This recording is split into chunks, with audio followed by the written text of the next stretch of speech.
Hi, my name is Amanda Ragosa, and for my research topic, I've chosen to address the question, what are the impacts of socioeconomic marginalization on Latinx and African American communities, and how does this impact worsen with language barriers? In regards to the first part of my research question, what are the impacts of socioeconomic marginalization on Latinx and African American communities, I was able to find research on how this socioeconomic marginalization came to be, and one of the main factors is residential segregation. Residential segregation is still prominent in many United States counties, even though it's no longer legal. Marin County, for example, has the most impoverished populations concentrated within Marin City, and this is because residents suffer from the impacts of past racist policies like redlining. Through my research, I was able to discover the history of redlining and how it is a process where banks would refuse to offer individuals from certain neighborhoods mortgages. These redlining policies revolved entirely around racial and ethnic backgrounds and have shown to be one of the main reasons as to why people of color have remained stagnated and in impoverished neighborhoods with the inability to thrive and get out of this endless cycle of economic disparity. In regards to the next part of my question, how does this impact worsen with language barriers? It is known that there are benefits to knowing the English language that are positioned by societal forces. Colored parents often hold socioeconomic aspirations, and these aspirations are reflected by their desire for their children to learn English as a second language. With some children, like African Americans, for example, some dialects can sound like slang to those who speak standard English. With other children, like Latinx, who speak another language fluently, like Spanish, they often opt to speak English in preference to their mother tongue. Through research, I've discovered the ways that Latinx and Black communities conform to the English language in hopes to obtain a dominant trait, gain status, and appear more knowledgeable, or what is perceived as knowledgeable, in classroom and interview situations, for example. However, through abandoning their mother tongue and steering away from their own culture, these people of color are not only promoting dominant culture norms, which make slight cultural differences more noticeable and label things like interests, hairstyles, and speech patterns that aren't considered normal to be unacceptable in society.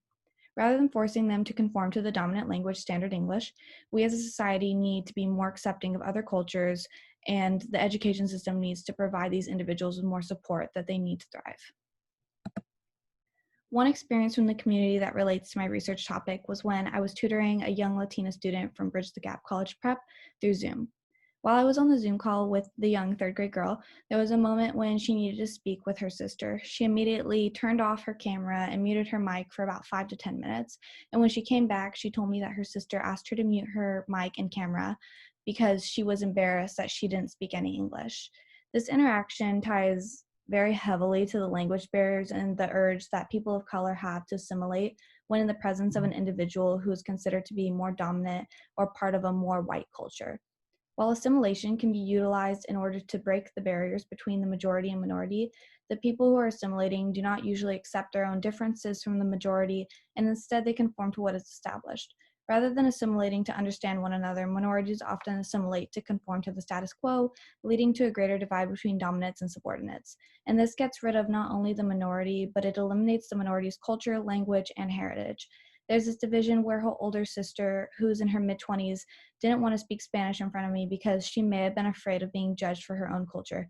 Even the young third grade girl had told me at times that she likes English better than Spanish and how everyone at school speaks English and she only speaks Spanish at home. Society is very divisive, and these minority groups are afraid because there's this stigma against other cultures, languages, and skin tones that aren't seen as dominant. So throughout my paper, one of the concepts I plan to address is identities and assimilation in regards to critical race theory and what makes certain groups more dominant than others. Latinx and Black individuals are often forced to assimilate to what is seen as the more dominant culture, and it's very difficult for students who are colored and don't speak standard English and are struggling economically to fit in with the white majority. And although these students cannot change the color of their skin, they tend to turn towards changing the way they speak in order to not seem unlike the rest. And then secondly, I'm going to address and discuss intersectionalities and how there are factors that make people more marginalized in society. People of color not only have to face the structural barriers based on the color of their skin, but they're also presented with even greater barriers as they're often faced with additional challenges in regards to language and socioeconomic marginalization. Thank you.